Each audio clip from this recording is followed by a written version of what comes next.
Muito boa tarde ou muito bom dia. A very good afternoon or a good morning, depending on which time zone you're joining us from. Allow me to start by especially greeting Their Excellencies, the ambassadors who are with us, and my colleagues from the business confederations of Mercosur and the European Union, particularly from the Brazilian National Confederation of Industry, CNI, and Business Europe. A warm welcome to everyone.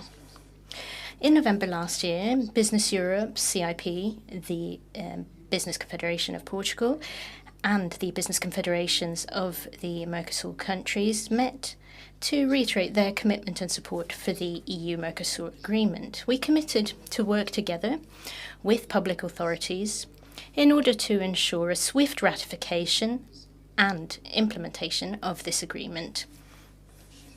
An agreement we've all had great ambition for. Now, our arguments in favour of the agreement fall into three broad categories.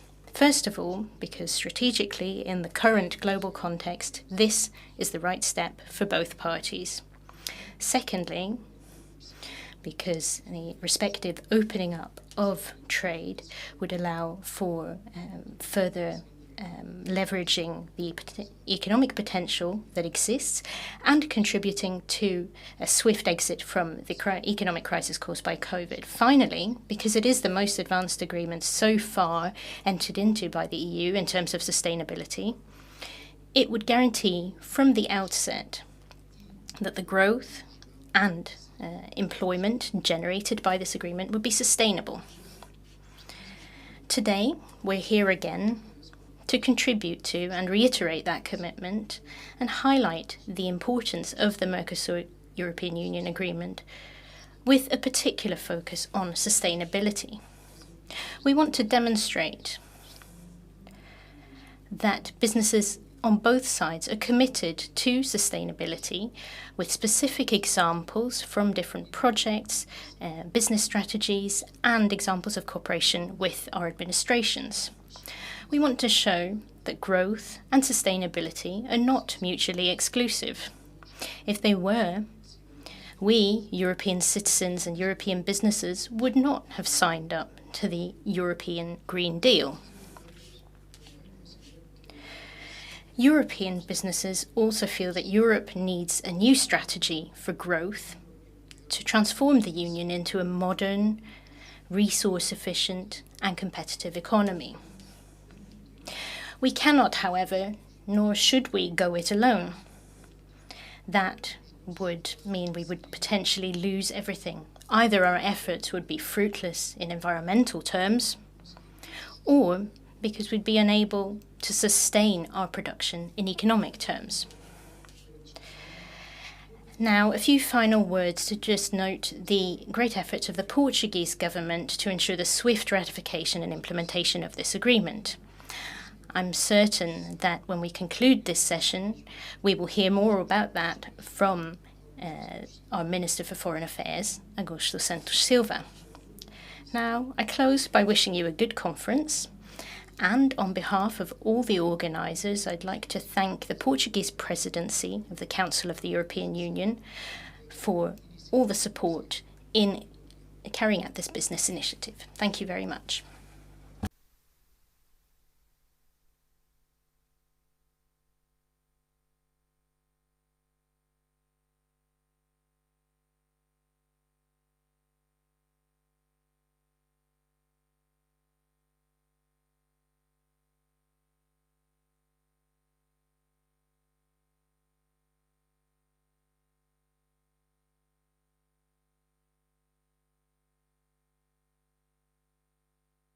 Setor empresarial no Brasil e uma boa tarde. Good afternoon to businesses in Europe from Brazil. First of all, I'd like to greet Mr. António Saraiva, the President of the Confederation of Portuguese Business, Marcos Breyer, Director General for Business Europe. I'd like to thank both these organizations for joining the Brazilian Confederation of Industry in its support for the Mercosur European Union Agreement, and to highlight the economic and social benefits that it will provide. I'm honoured also to see the presence here of Mr. Valdis Dombrovskis, Commissioner for Trade, and Ambassador Carlos Alberto França, who is the Minister for Foreign Affairs of Brazil, as well as Mr. Augusto Santos Silva, Portuguese Minister for Foreign Affairs. Now, we are all here today and we have a duty to coordinate responsibly the debate on this agreement and to give increased impetus to the process of implementing it in Mercosur and in Europe. Now, we welcome that responsibility and will channel our efforts so that we can swiftly reap the benefits for our businesses and our societies. I'd especially like to thank all the businesses and companies that will be presenting their sustainability case studies, both in Brazil and in Europe. Their practices demonstrate that in our regions, our private sectors share the values and visions when it comes to the sustainability agenda. Now, the conclusion of the Mercosur European Union Agreement in 2019 was a big win for our business sectors. It is the most comprehensive free trade agreement for Mercosur and the most comprehensive one concluded by the EU with developing countries. Following lengthy negotiations, we've agreed on a set of rules that promote a gradual and predictable opening up of the economies. Moreover, it brings great potential to access more markets and improve the business climate while stimulating new direct investment. The agreement goes beyond trade in goods and it establishes rules for the liberalisation of the service sector. It enables regulatory convergence in sectors such as the automotive one, and it effectively opens up two of the biggest public procurement markets globally. The agreement also provides greater transparency when it comes to sanitary and phytosanitary measures. It fine-tunes the rules for intellectual property, particularly by recognising hundreds of geographical indications, both in Europe and in Brazil, most of those being found in the food and drinks sectors, when it comes to products such as wine and cachaça. According to the study carried out by the London School of Economics and commissioned by the European Commission, this agreement will bring balanced economic gains and stimulate economies on both sides. This is of particular strategic importance at this time. It is worrying that both regions, although they are strong and historically have been economic partners when it comes to trade and investment, they have lost market share increasingly in their bilateral trade. Over the past decade, the trade flow values between Brazil and the European Union decreased from $90 billion to $58 billion US. That's a 36% decrease. Brazilian businesses are exporting less. Exports from European companies as a share of Brazilian purchases are in decline, particularly when it comes to machinery and equipment, transport equipment and chemical products. This equates to lost opportunities for production, jobs and earnings, and they're often lost to companies in regions that do not practice fair competition and trade, unlike what businesses in Mercosur and the European Union do. So this is, above all, a strategic agreement which will open up opportunities to regain market shares on both sides. The research by the London School of Economics suggests that after entry into force of the agreement, it may lead to GDP growth of up to 11 billion euros for Brazil and up to 15 billion euros for the EU. The study confirms that there are also benefits for consumers when it comes to improved quality of life and quality of employment, as well as reduced social and gender equality. According to the LSE report, this growth will not have a negative impact on the environment. It will not exacerbate the climate issues. On the contrary, it will bring benefits in these areas. Mercosur and the European Union have made some very impressive agreements when it comes to sustainability and the implementation of international rules when it comes to the environment, the climate, and working conditions. Rules set out within the UN system and by the International Organization of Labour. The criticism recently levied at Brazil is understandable. However, we must also recall that Brazil and its businesses have been historically active when it comes to sustainable development, and they have built an environmentally responsible economy. Over time, the country signed up to international agreements and implemented pioneering domestic policy, some of them far more far-reaching than those of some developed countries. Brazil is a world leader in environmental conservation. It has a high share of renewables in its energy mix, and biodiversity is one of its greatest assets. This is underpinned by the ratification of the Nagoya Protocol, which sets out guidelines for sustainable utilization of biodiversity. I'd like to highlight a few more facts about Brazil and the topic of the environment. Brazil was the first developing country to present absolute emissions reductions targets and voluntary contributions for emissions reduction, focused on the preservation of the Amazon and Cerrado biomes in order to meet the Paris Agreement objectives. At the climate summit, Brazil pushed for climate neutrality by 2050, bringing forward that deadline by 10 years in convergence with more advanced economies. The national system for conservation and protection of the native flora has been set out clearly for over 80 years in the Forestry Code, which is periodically updated. It guarantees that 62% of Brazil's national territory is still covered by native vegetation. The implementation of a national policy for biofuels called RenovaBio, a Brazilian government program to contribute to Brazil's Paris Agreement commitments, prevented the emission of 18.5 million tons of CO2 in 2020.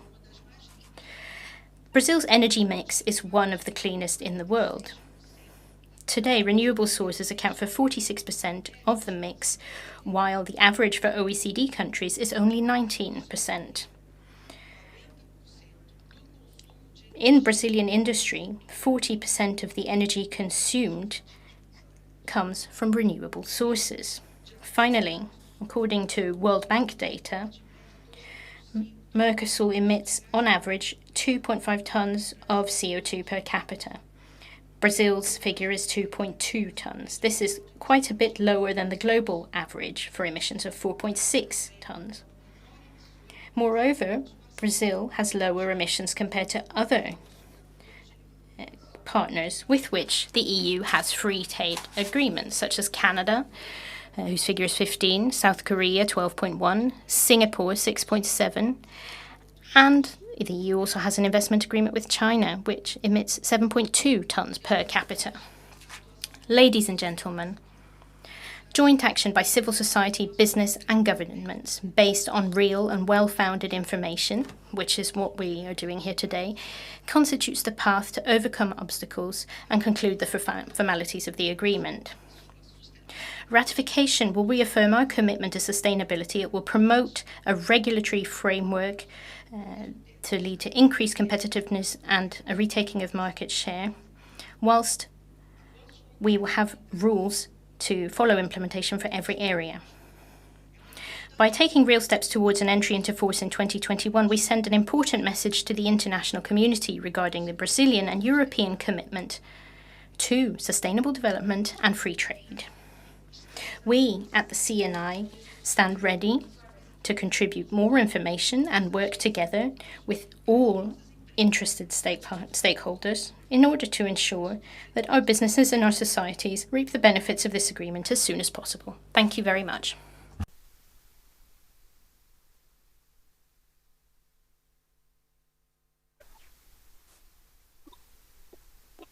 Good afternoon, ladies and gentlemen, and good afternoon especially to those following us from Europe. And bom dia e bem-vindo aos nossos amigos no Brazil. Well, as my colleagues already have pointed out, and let me specifically greet my friend Antonio Saraiva and Monica Messenberg in Brazil, and thank them for the cooperation. As they have pointed out, it is extremely impressive as how many partners and participants we have today, and we have 500 people signed up, both sides of the Atlantic, and this shows how important this topic is and how strong the interest is in the Mercosur Agreement, and also the aspect we are specifically discussing today, which is the sustainability aspect of this agreement. So thank you all for being with us. And as I already said, we very much thank our partners, the Confederation of Portuguese Industry, Antonio Saraiva and his team, Carla Sequeira and all the others, our counterparts in Brazil, the Brazilian National Confederation of Industry, CNI,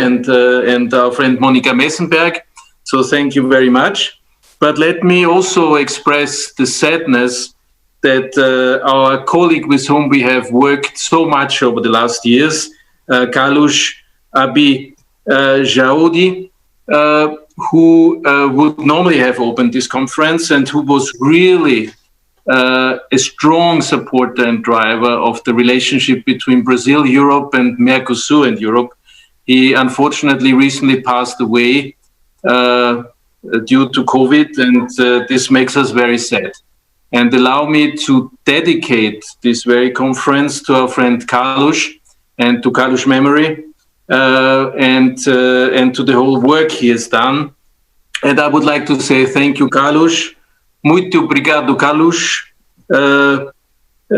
E descansa em paz. So we will keep you the memory you deserve. And I hope that not too far in the future, we will be able to dedicate the ratification of this agreement to your memory. And I think this is the best way we can honor you. In order to get there, we are very delighted that we have so many distinguished guests today, and I would specifically welcome the Vice President of the European Commission and good friend, Valdis Dombrovskis. So thank you for being with us, Valdis. It's really a pleasure. And let me say it loud and clear, Business Europe is and will always be a strong supporter of this EU-Mercosur agreement, because we think it is the best instrument we have to achieve many objectives. Economic ones, of course, but also, and very much so, it is a powerful tool to achieve the goals we all also want to achieve, which is the sustainability goals. And let us not forget that I mean, this is on the one hand the biggest trade agreement ever concluded on EU side, but also on the side of our friends in Mercosur. And at the same time, it's also an agreement with a very strong sustainability chapter, one of the strongest ones the EU ever has looked at, and one of the most advanced ones, with ambitious and binding commitments, including the effective implementation of the Paris Agreement, and also going beyond this and aiming for more ambitious targets. And of course, this is very important, and we must not forget this. The objective of today's conference is to show how much companies are already doing in this direction of sustainability, and how much examples there are already out there where European and Brazilian companies together can facilitate this path in the direction of more sustainability. And business plays a key role here. Companies can be more rapid than governments. Of course, they need a conducive environment in order to do so, but we have a great deal to do here. And of course, for the time being, there's a lot of European companies already having investments in Brazil and in the rest of Mercosur who lead by examples. And there's already very good examples and tangible outcomes. But of course, for the time being, and there's innovative technologies, goods and services involved. But for the time being, of course, it's limited to the companies who are already invested there. And there's a lot of examples where there's programs for education, for reforestation, for circular economy, for sustainable verification of claims together with local businesses, know-how transfer on sustainability and sourcing energy from renewable sources. But as I said, for the time being, this is mainly led by companies already invested and already active on the ground. And many companies, including SMEs, who would have additional sustainable and innovative solutions, are for the time being excluded from these possibilities, because there's high duties and there's complex certification procedures. And here, the ratification of the EU-Mercosur Agreement will open new possibilities, of course, new market possibilities, but of course also possibilities to contribute to our sustainability goals.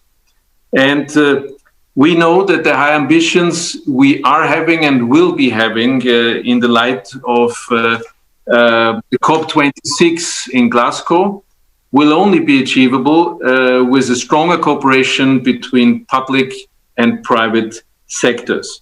So I'm very much looking forward to many exciting examples from the business world. But before this, it is my pleasure to once again introduce the Executive Vice President of the European Commission responsible for an economy that works for people and trade, esteemed Valdis Dombrovskis, and a close ally in driving the trade agenda forward. So once again, Valdis, thank you for being with us. And without further ado, the floor is yours, and I'm looking forward to your words.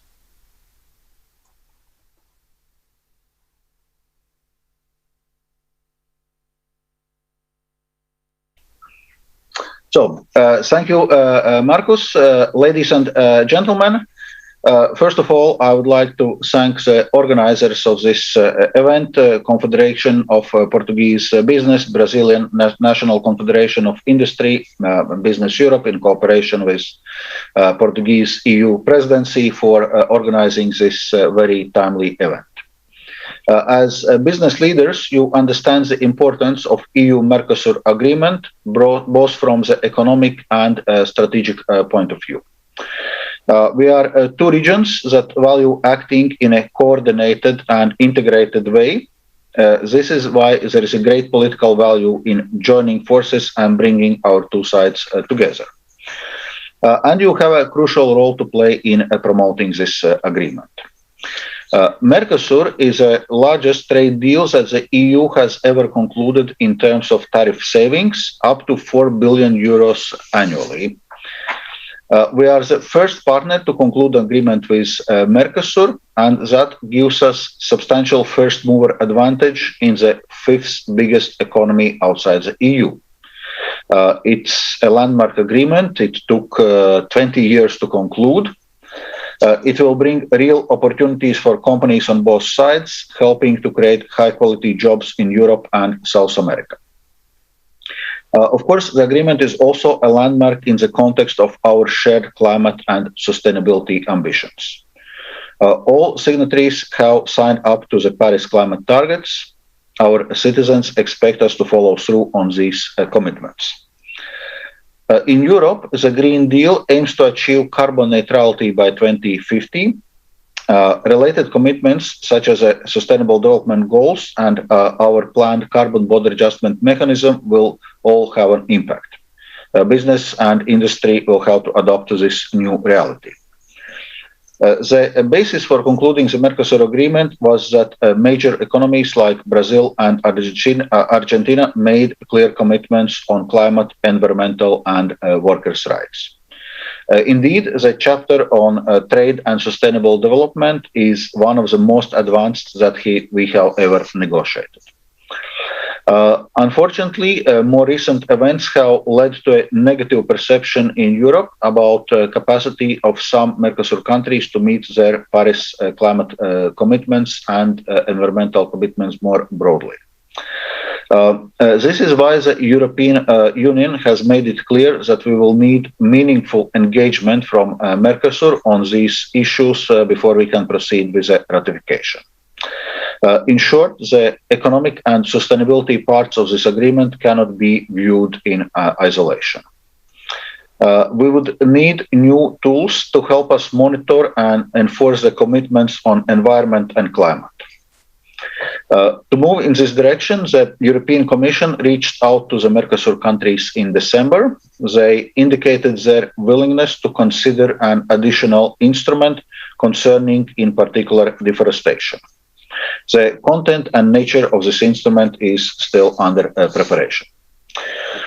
Of course, the Mercosur agreement is just one aspect of the EU's global push for sustainable forestry. Our goal is to build sustainable value chains and ensure that our consumption does not contribute to deforestation and forest degradation. New legislation is in a pipeline. We expect it to be tabled in the coming weeks. I'm referring in particular to new legislation to tackle products derived from deforestation in the EU market, mandatory due diligence rules covering human rights and environmental damage. I want to stress the key role of business in meeting these challenges. Many of you are already engaged with a transition towards net zero, circularity, and more balanced relationship with the environment. Your companies are pioneering clean technologies, advocating proper carbon pricing, embracing sustainable finance, moving away from destructive development patterns. I'm happy to note that this event will showcase what companies from Europe and Mercosur countries are doing on the ground. Business can help to move our relations forward. This is critical as we move through the ratification process of EU-Mercosur Association Agreement. I'm also convinced that there needs to be a robust strategy to help economic operators unlock sustainable development that protects forests. This should be based on agreed goals, appropriate incentives, and clear market signals. We envisage a model where responsible business can operate and thrive. I see two key roles for business in a path towards the ratification of agreement. First, you can help to shape a more positive narrative around the agreement, especially regarding sustainability. Business can be a very influential advocate for more ambitious climate policy targets and actions, so I urge you, make your voices heard. For example, only a few days ago, a group of 33 CEOs and other business leaders wrote a letter to the Brazilian government asking for more ambition in climate change prevention initiatives. Last February, the Chambers of Commerce of the 4 Mercosur countries issued a joint declaration in support of the agreement. These kind of initiatives go in the right direction and contribute to developing a positive momentum. Second, you can set the right example by pursuing sustainable development business projects and investments, including on green technology and renewable energy. These can become a source of comparable advantage for Mercosur economies. I would encourage EU and Mercosur companies to work on specific initiatives in sectors of public concern. This could include further work on responsible value chains in the beef or soy sectors, or traceability systems to ensure that no products come from deforested areas. Initiatives along those lines would be extremely valuable. I know that many companies are already part of the multi-stakeholder initiatives, such as Global Roundtable for Sustainable Beef or Roundtable on Sustainable Soy. And while I'm on this subject, I must remind that European agricultural sensitivities are adequately addressed in this agreement, because, as you know, there is lots of discussion about also this. On beef, for example, the proposed quota will be phased in over 7 years, and we insisted on a safeguard clause as well as measures to uphold the precautionary principle. It is important that these messages continues to be communicated to relevant stakeholders. To conclude, ladies and gentlemen, the EU-Mercosur Agreement can be a very important development for both our regions. It can generate many positives for our workers, our economies, and our environment. But to reach those positives, we need to double our efforts to eliminate potential negatives. EU stands ready to find solutions in this regard. We want to advance with the ratification of the agreement by cooperating on concrete initiatives which address the concerns I have outlined. At the same time, we need to continue making the case that we are better off with the agreement than without it. Disengagement will not solve any of the issues I have mentioned. In fact, it would make things worse. Completing our partnership with Mercosur is in the right way is a priority, and I'm convinced that business has a fundamental role to play. Thank you very much, and I wish you a very successful event. Thank you, Valdis, for your words, your interesting words, and for being with us once again. And I have the pleasure to moderate the Q&A. We have maximum 20 minutes of Q&A, and if you have questions, please put them in the Q&A function on your screen. And I think there's already two questions, and maybe starting with the first one. This is about the New World Order and the role Brazil can play in shaping the New World Order in the light and also with instruments like the Mercosul. I think this is a question going in the direction of countries, I mean, dealing with rules-based trade and others. And well, the question goes to you, Valdis, of course. Yeah, thank you very much.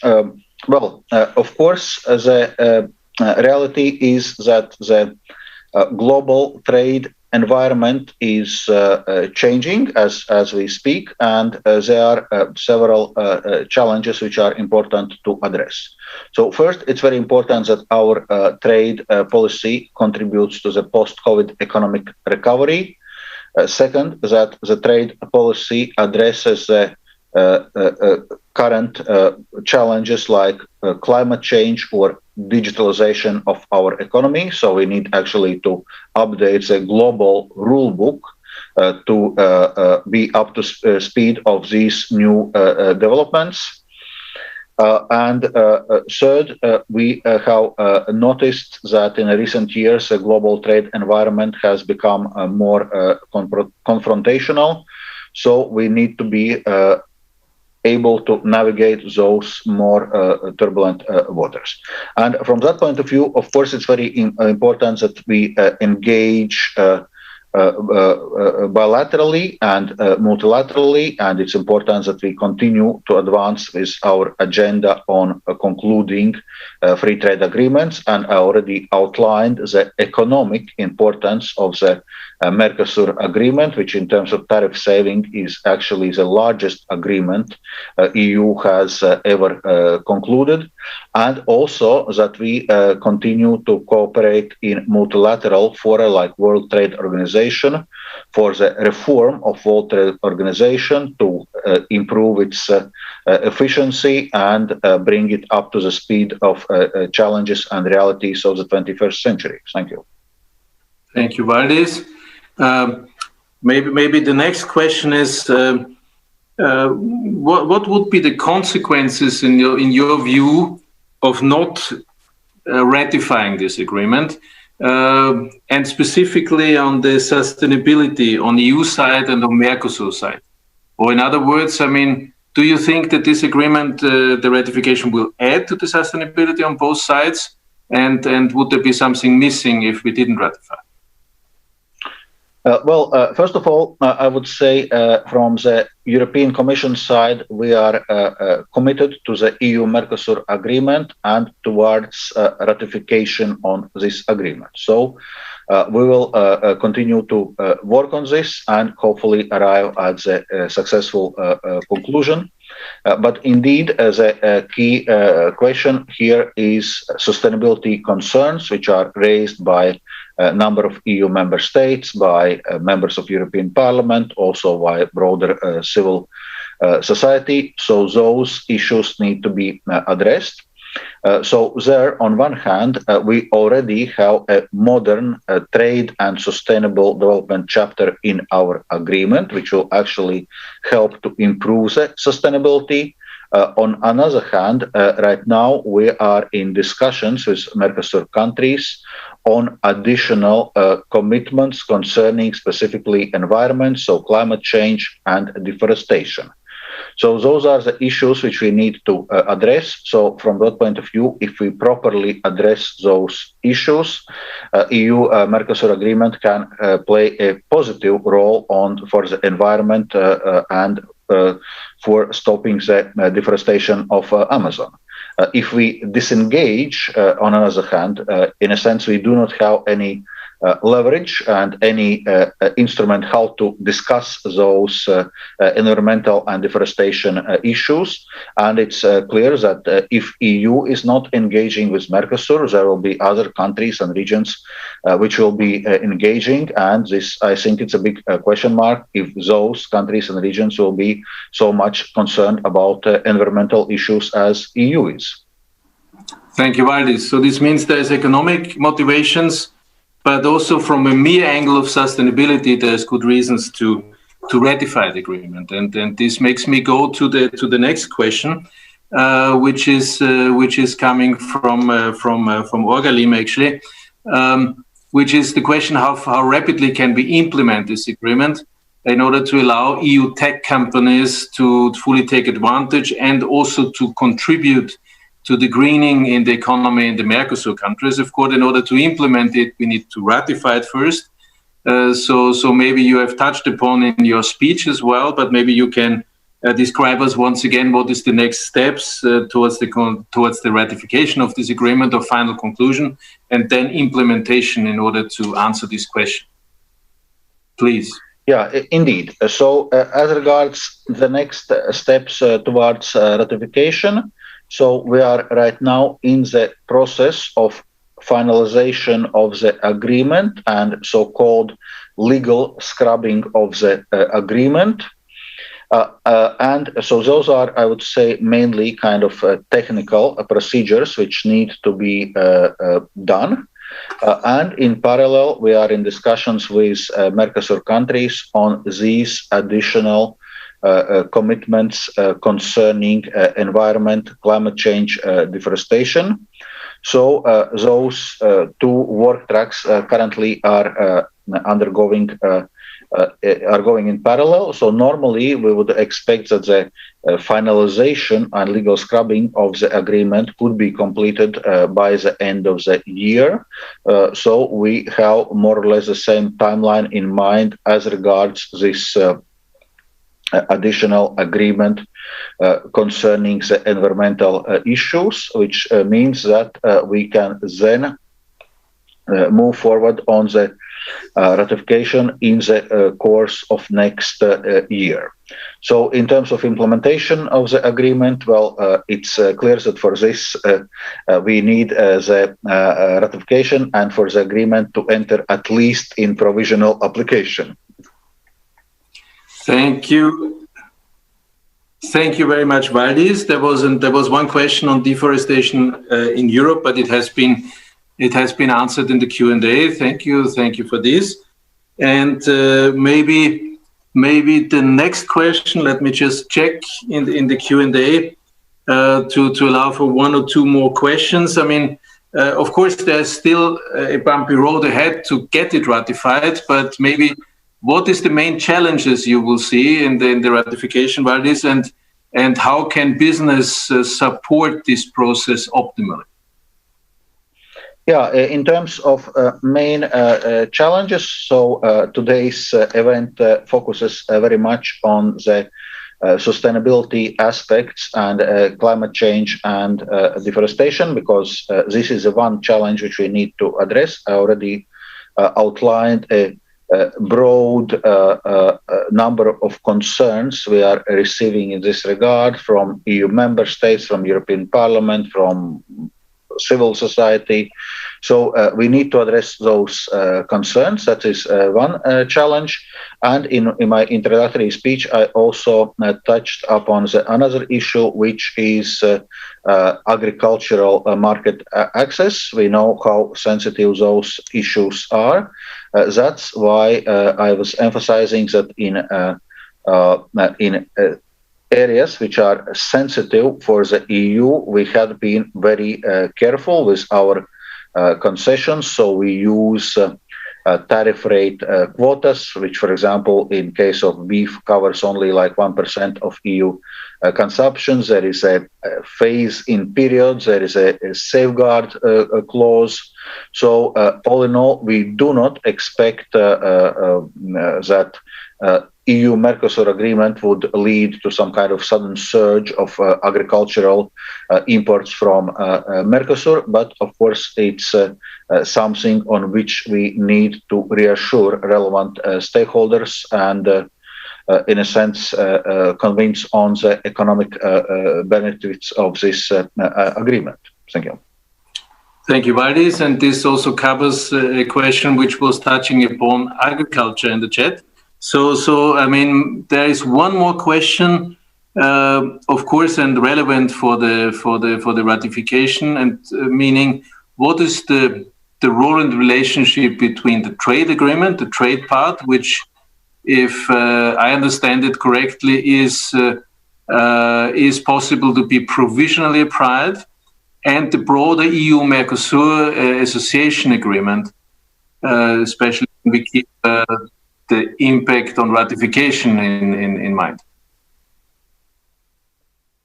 Yeah, so what we are having is EU-Mercosur Association Agreement. It has, of course, trade as a particular specific component on this agreement. Well, on the broader kind of institutional, procedural settings, how, for example, exactly we proceed with the ratification of Mercosur agreement as a whole agreement or trade as a separate part. It's something which we decide on a case-to-case basis once we are done with the finalization and legal scrubbing of the agreement. So this is something where Commission has not taken a decision at a current stage. It's something for a later stage. Thank you, Valdis. And maybe one last question, again concerning the ratification. We know that the Mercosur agreement is not fully embraced yet in all member states. We know there's issues in France, in my home country, Austria, and in others. Of course, we're all working on this, but can you maybe tell us where we are and what steps the Commission is undertaking in the next phase to ensure ratification? Or maybe can you tell us where we are as far as still skeptical countries are concerned, and where we are in convincing them that it's also a fruitful agreement under sustainability aspects? Well, that's exactly the point. As I mentioned, indeed, there are a number of member states which are voicing concerns and focusing primarily on those environmental aspects. So it's on one hand important, of course, that we put those additional commitments as regards environment, as regards climate change, deforestation on a table to reassure the concerns which these countries are voicing.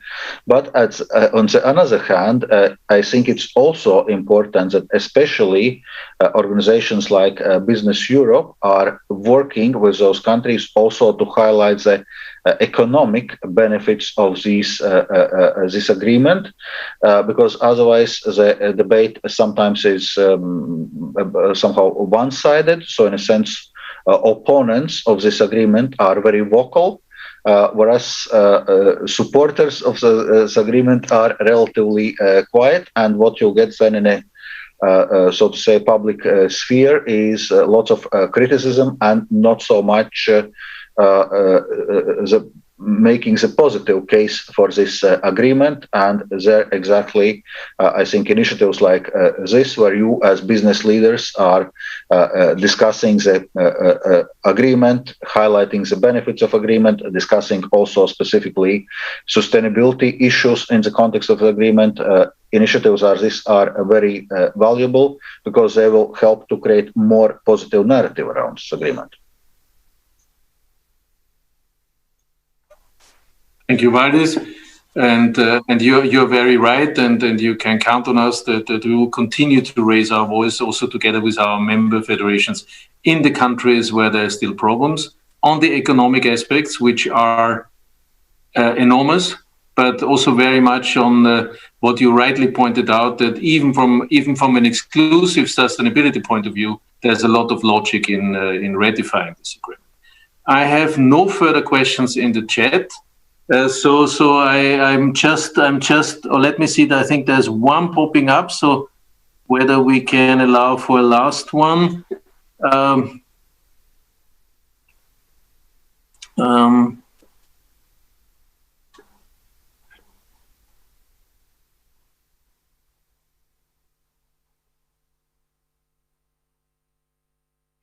Well, this is a long one. So maybe Valdis, would you like to give us a final message before we would go into the technical debate?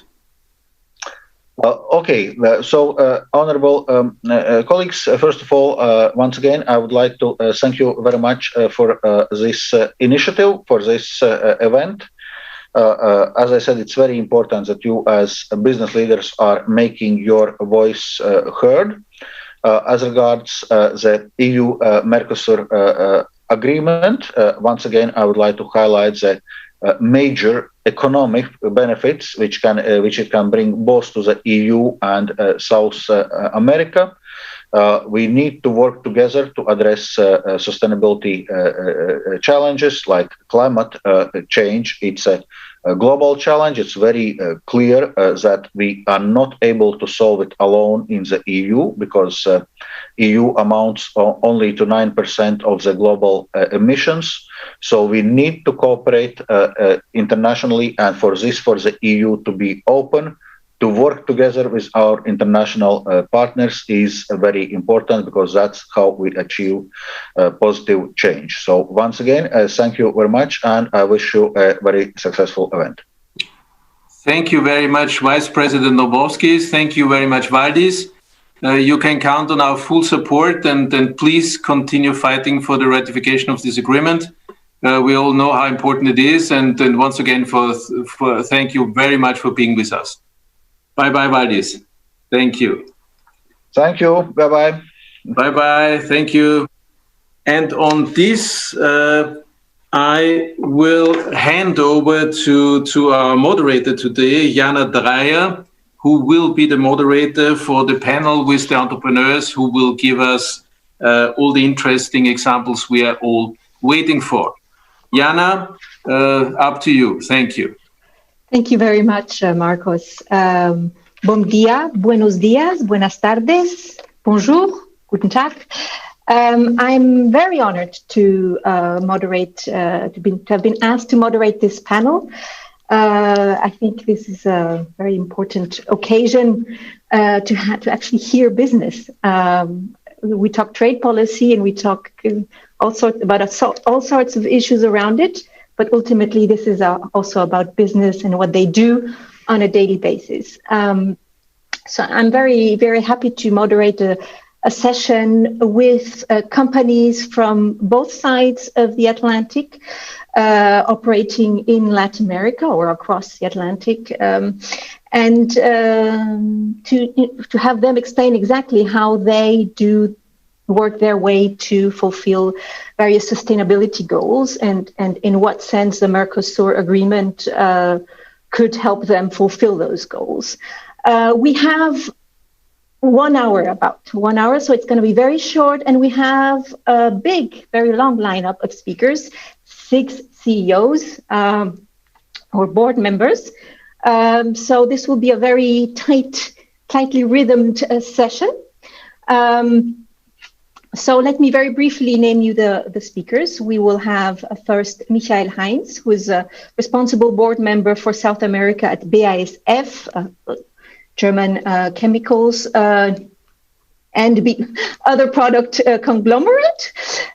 We will have Christopher Podgorski, who is president and CEO for Latin America at Scania, an European automotive manufacturer. We have Karin Exner-Wöhrer. She is CEO of Salzburger Aluminium AG. Her company operates in Latin America and is in plenty of supply chains, including automotive. We have Norival Nogueira Luz Jr., who's president of BRF, a Brazilian agri-food producer. We have Cristiano Cardoso Teixeira, who is CEO of Klabin, a paper and packaging company also from Brazil.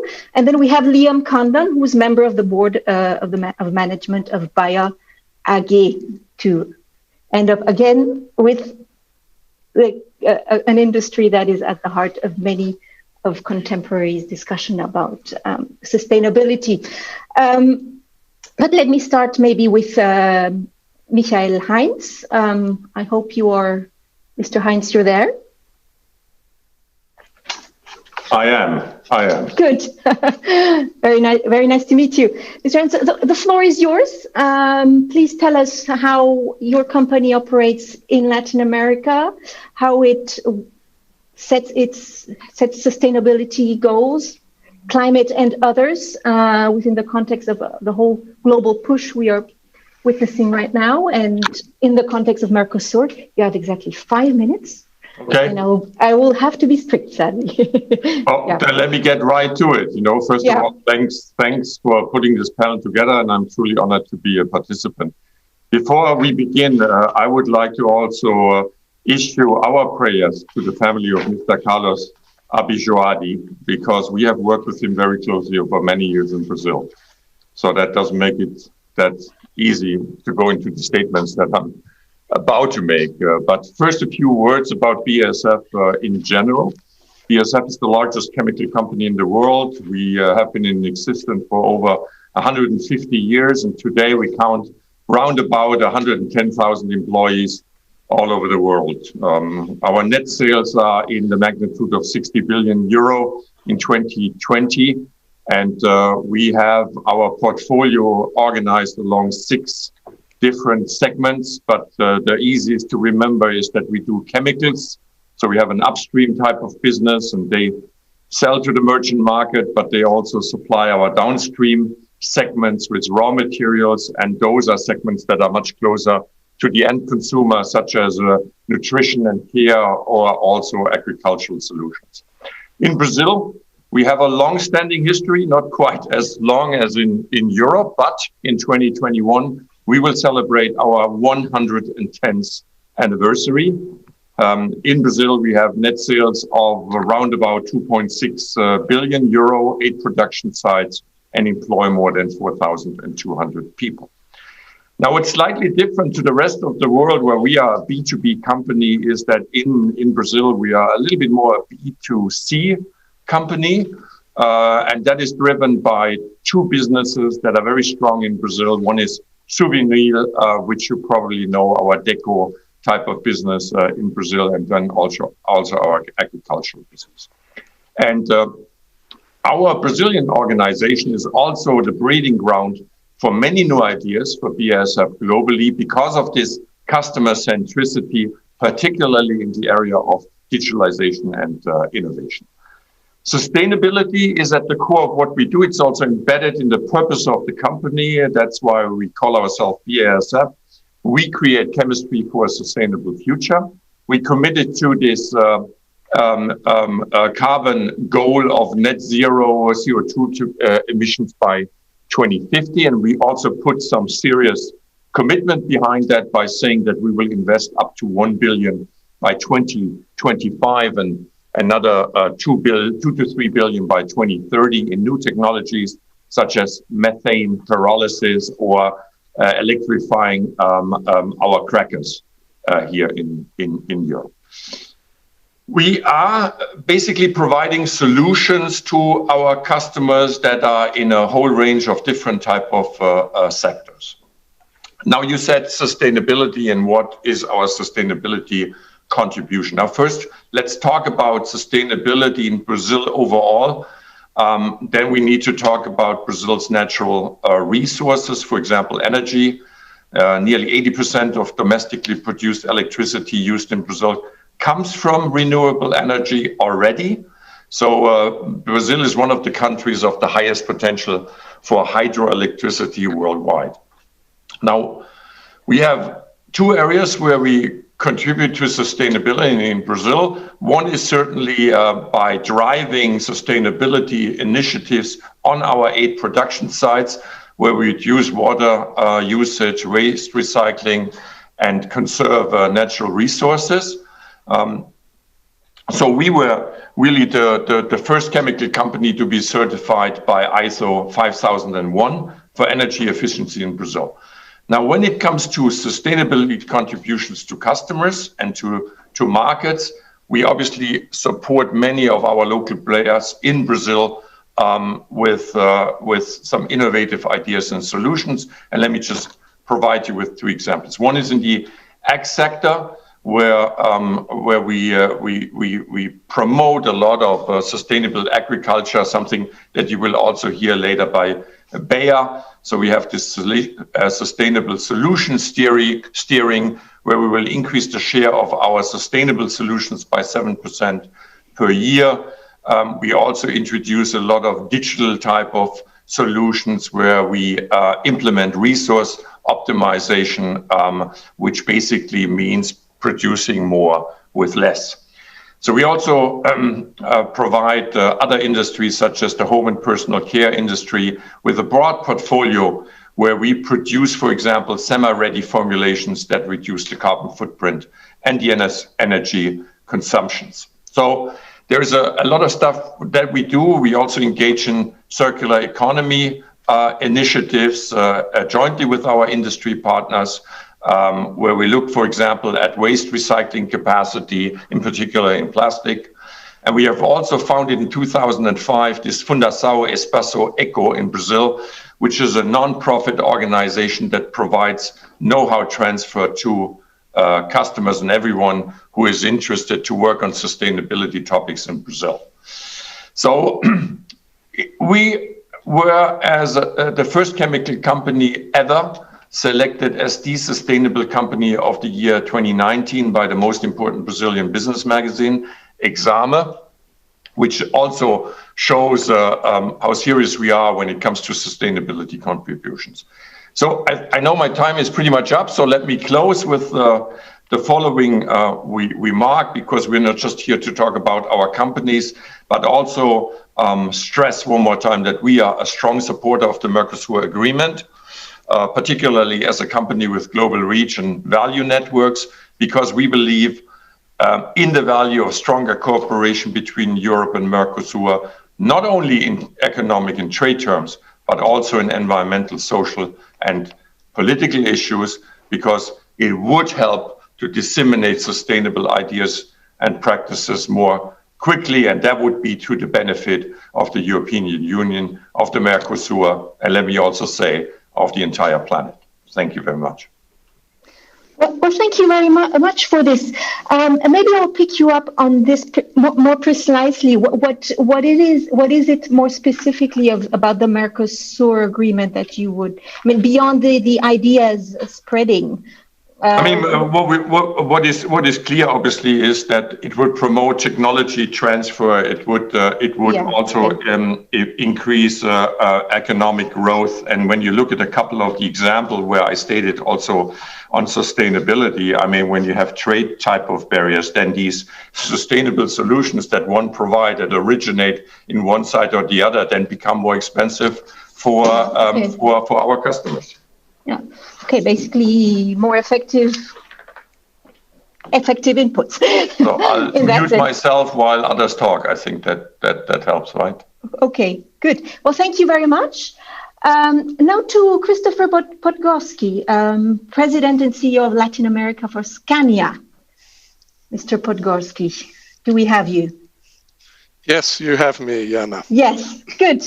So now tell us how Scania in the automotive sector is, participating in the global effort on sustainability, climate change, and what it hopes from Mercosur. With pleasure. First of all, I'd like to say good day to all. And good day particularly to all the organizers and to my fellow colleague panelists. And thank you very much for the opportunity of being part of this prestigious event. So as you said, my name is Christopher Podgorski, and I'm responsible for Scania operations in Latin America. As you know, this year Scania is celebrating its anniversary, 130 years, and 63 years in Brazil. And with a fully fledged industrial operation, it's the only single industrial hub outside of Europe. Okay. So I start with quite a bold statement, I would say, that Scania's global purpose is to drive the shift towards a sustainable transport system. And we aim to create a world of mobility of people and goods that is better for the business, better for society, and also for the environment. And we are fully engaged, UN Global Compact. We are fully engaged in the 2030 United Nations agenda. And we understand that this agenda requires collaboration across governments, business, and wider society in general. And we evidently strongly support all the 17 Sustainable Development Goals. And we believe that we have the potential to deliver transformative change for both societies and business.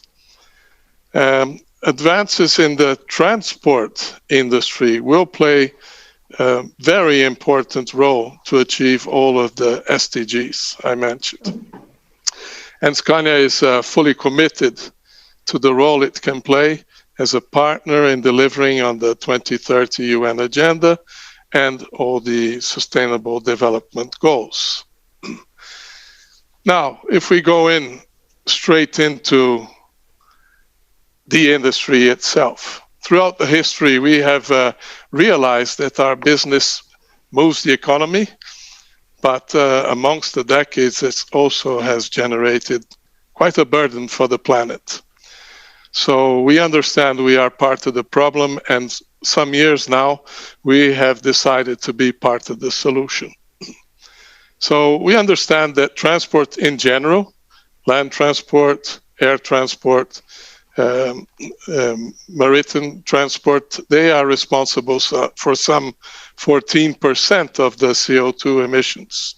It's the second largest global emitter and currently accounts for almost a quarter of all the pollutant gases emissions in the world. That is why we started back in 2016. We started a journey to take the lead in the transition to a more sustainable transport system that became our brand purpose, right?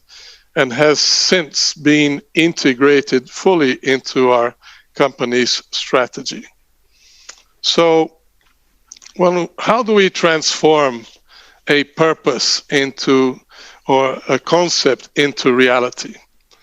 Well, we identified and we practice in our daily activities two different paths and ways to promote sustainability. So firstly, sustainable transport, which is what we are delivering to society here and now.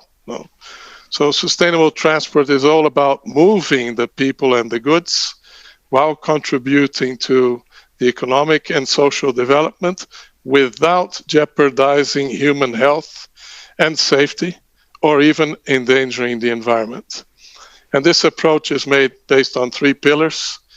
One is what we do for decades, it's energy efficiency, implementing, aggregating new technologies to traditional powertrains, with the concept that even when you run a vehicle, a commercial heavy vehicle with fossil fuels, the best contribution for society is the number of diesel oil liters you do not burn. And then the other one is about smart and safe logistics, or transports, where we apply digitalization and connectivity solutions, where we gain a lot in efficiency. So you gain also, you reduce the contributions of CO2 emissions to do the same work. And then we have a transition from fossil fuels to renewable fuels, and in the future when it makes sense economically to electrification. Okay. But that's how we approach society in general. Inside, walking the talk, so to say, our core contributions to society is about the transformation of the whole transport system. Doesn't mean that our responsibility ends there. So we are very focused on 6 key responsibilities. We practice. Your time is running soon out, so yes. Maybe. Sorry. So I conclude. Yeah. You can see the 6 pillars we work very highly, and it's not figure of rhetorics. We have defined targets for ourselves to reduce the CO2 emissions of all our operations by 2025 by 50%. And our fleet that we deliver in 2025 will reduce 20%.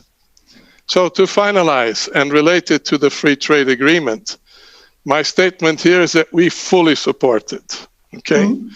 In spite of being here for 6 decades already. And I think the good thing of this free trade agreement that it starts with the openness and it attends the economic fundamentals here. So this is what we want, is predictability, a gradual implementation, and the opportunity for all the countries involved to simplify bureaucracy and tax rules, making easier to do business. So I leave it here. I could continue for a long time, but thank you very much for the opportunity. Well, thank you very much. It was very, very interesting to see how a company sees a transformation of its business model and how such an agreement can provide a enabling framework, so to speak. Karin Exner-Wöhrer, now to your sector, aluminium sector, and out of Austria, but also already based in Latin America, in a sector that is also energy intensive. Well, thank you very much for having me. I'm running a family business, SAG. We're an international group with production facilities in Europe and Mexico. We're over 120 years old and the 3rd oldest aluminium factory in the world. So there's quite a bit of history and tradition there. And we make a turnover of roughly 200 million euros, so slightly smaller than the 2 companies we just heard of. Slightly smaller. Aluminium being our core resource, recycling and recyclability is really important for us. Geographically, we have always sort of followed the customer, going and trying to produce as locally as we can. And our key goal is to provide lightweight solutions for the mobility industry. So cars, trucks, railway, last mile mobility is the center of our attention, Scania actually being one of our customers. And the reduction of CO2 over the life cycle of our products is a key target for us. And it's becoming more and more important as batteries, for instance, add weight to the car or truck or any other vehicle. We are always looking for solutions to bring weight out and compensate that additional weight that is coming in, obviously trying to keep the same functionality. Our key product is a tank, a diesel tank so far. And we are looking at an obviously strong shift into new fuels. We are now providing LNG tanks and working on hydrogen tanks. We believe that especially for the heavy-duty truck, hydrogen can and probably will be a very good solution. Obviously, synthetic fuels could be a very fast and solution with a strong impact, especially on existing fleets. But I guess we still need some political decision-taking there. We are highly export-oriented, so anything that has to do with free trade is obviously really helpful for us, especially being a small company. On this panel, with our 1,200 employees in Europe as well as North America, we represent this typical small, medium-sized innovator that is so typical for European companies, as a vast majority of players are small ones. We also represent an industry, and we've heard this from Scania just now, that is highly committed to doing this change. So the sustainability goals of the EU, the Green Deal, it's not a question of whether, it's really a question of how and when. And I think the industry is really committed to shifting to doing this transformation. So this technological transformation needs a high degree of innovation, and we need it fast. So we need open global innovation as a center point of our doing, especially for our smaller companies, because we cannot do everything ourselves at the speed that we need at the moment. And key is also standardization and scalability. We're faced with a lot higher cost in the next coming years to provide all this innovation. So we will need bigger markets to be able to sort of recuperate on that investment. And obviously, there's a higher degree of risk and uncertainty also coming. So the bigger our markets and the more standardized we can operate, the easier it is for us. I'm always talking from this perspective of the smaller players in this market. So the easier the market entry, the better for us. The clearer the rules, the better for us, because we can at least calculate the risk a bit better. And perhaps last but not least, we are a family business. So the concept of cost sustainability that was coined by the UN with the 3 Ps, people, planet, and profitability, we added purpose, is sort of the key, and it's also exactly the priority order that we have. Profitability is for us always a result of getting people right and planet right. So with this, bearing this in mind, our focus as a family business is always the next generation, things to the next generation who will take over the business. And I think looking at generations, I also think for the free trade agreement, we're really looking at a generational contract. So we need to bear in mind the expectations, the needs of the next generation. The time span of getting these free trade agreements done is long. It is typically covering a generation span already. And so bearing this in mind, I think both continents, Europe and the Americas, we really need to think this further. We need to think this bigger. This is not about the economy only. This is about getting the economy, the ecology, and the social welfare of the continents together. We can only solve climate like a pandemic. We can only solve it together. We can only solve it globally. And as I said, the better and the clearer the rules are, the easier it is for us to manage. Thank you very much. I was curious. That was very clear, and I really like the very hands-on. Sorry, I have a real problem hearing you. Okay. Everyone hears me now? Yeah. Does everyone hear me? Good. Yes, it was very interesting to hear the perspective of a smaller player, where the environment is so even more important to you, because you can shape it less than a huge global conglomerate already. But I was curious, because you said you were based in Mexico and in Austria. What is it specifically about South America that interests you? For us, distance or not distance is a key factor. So we believe that our production site need to be as close to the market as they can be. Our tanks, which is our key product, is a 1,000-liter tank, so it's huge. You don't want to transport that very far. So transportation cost is an interesting cost factor, and it's obviously a climate factor as well. So this will always be a key driver for us. Okay, so you want to move closer to a new market then. Yeah. Okay, very good. Thank you very much. Very, very enlightening. Lorival Nogueira Luz, Jr. Yes. Yes.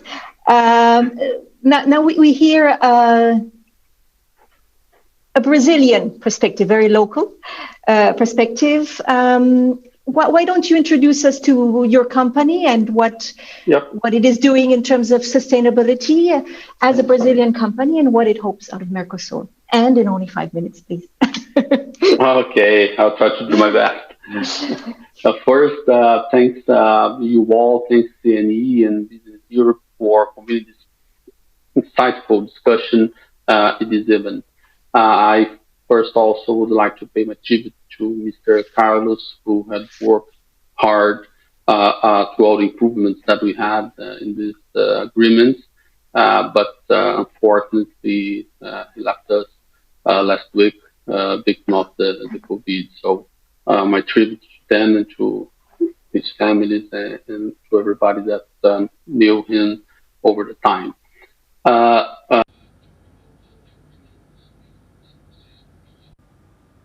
Agreement definitely will provide us with a unique opportunity, and not only to trade better, but also to improve and to work on a more sustainable way, and to become closer as partners and transforming trading environment and converging on the products and standards at all.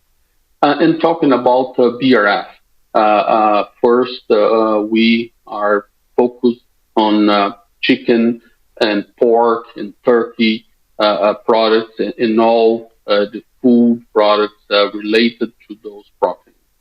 We are not on the beef, so we're not producers of beef, but we are nowadays the largest chicken exporters. We do export to more than 100 countries, and nowadays we have around 100,000 employees with plants in Brazil, also in Turkey, and in the Middle East, in Abu Dhabi and Saudi. So we do work with some brands that also known in Europe as Sadia, also Perdigão, Perdig, in Turkey with the brand Banvit, which is the leading company in that country.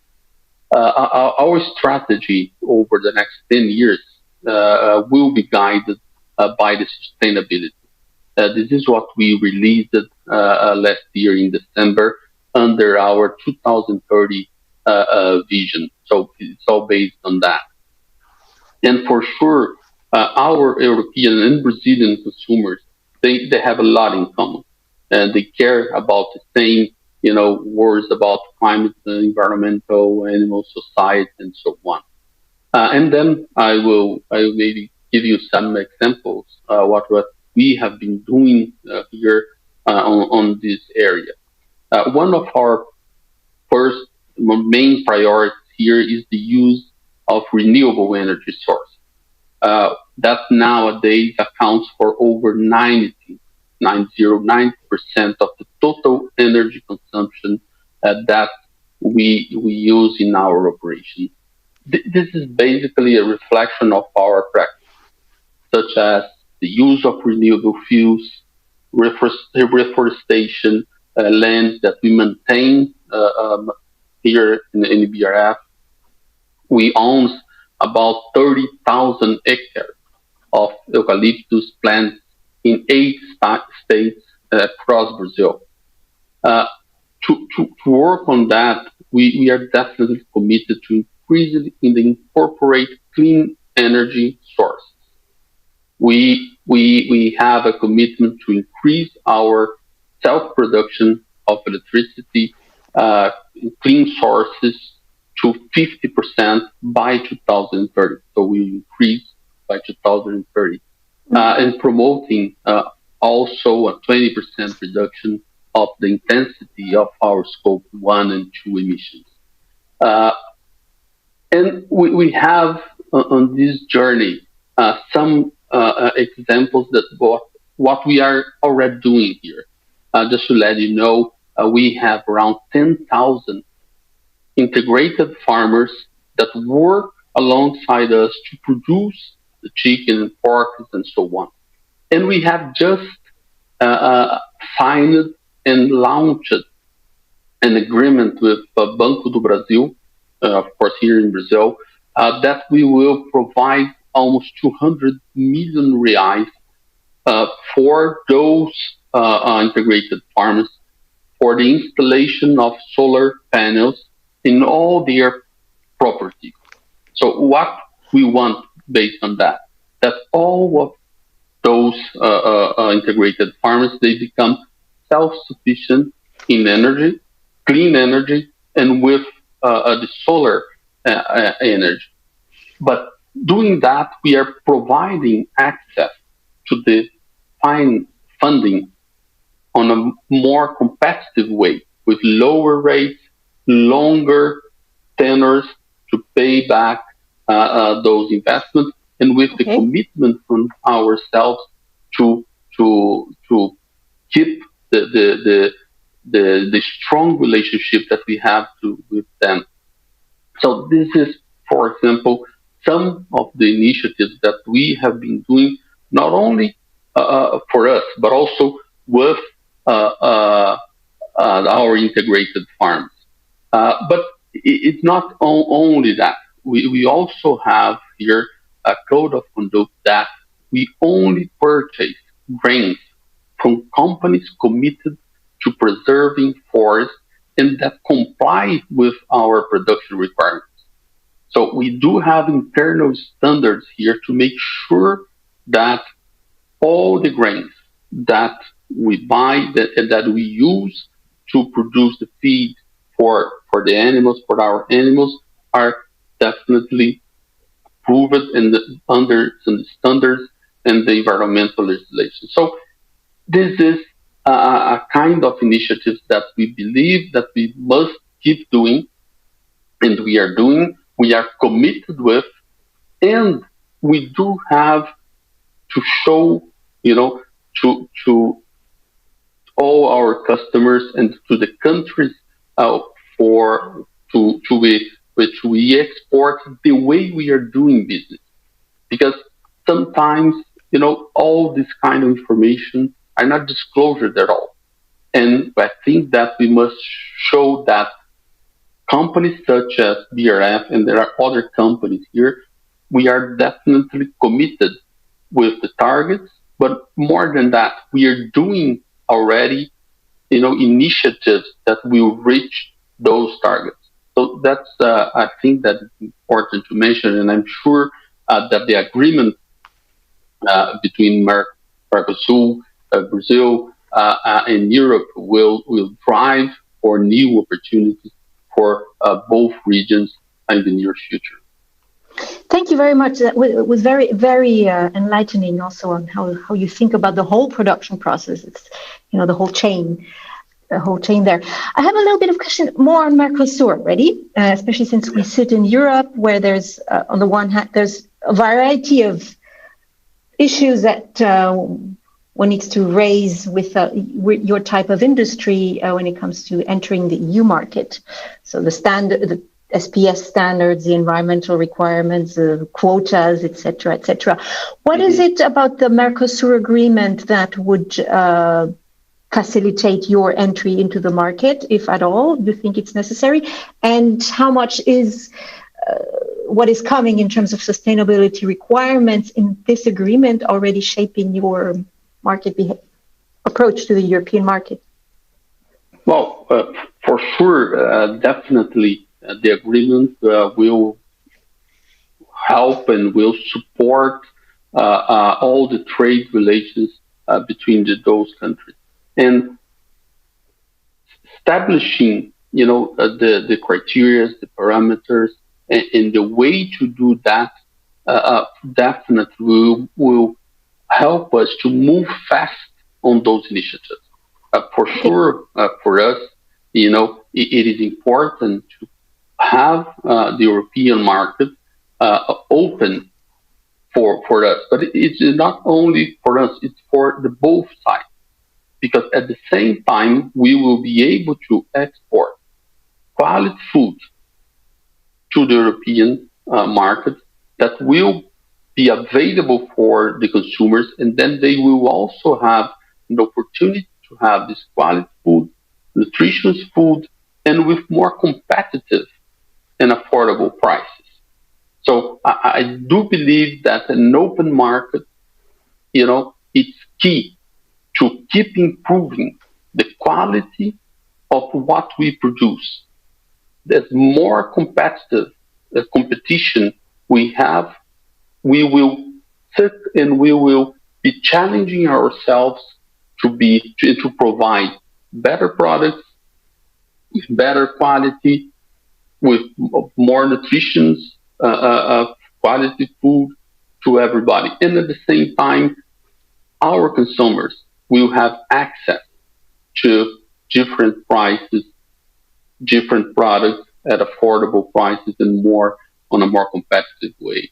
So I do believe that these agreements, and as faster as we move on this agreement, will definitely help the relationship between both regions, but also will provide also good product and will provide more alternatives to the consumers. Okay, thank you very much. Now to Cristiano Cardoso Teixeira, CEO of Klabin, who works on paper and packaging. Thank you, Iana. Yeah. Excuse me to share. Okay, thank you. Excuse me to share my presentation. I hope you can see. We can see it, yes. Okay, good. First of all, thank you for the opportunity to tell a bit about Klabin to a very honorable audience. Okay. We go back to 122 years ago when some few group of Europeans came to Brazil and they established here their history. So who is Klabin? Klabin is a pulp and paper producer and also package made by paper.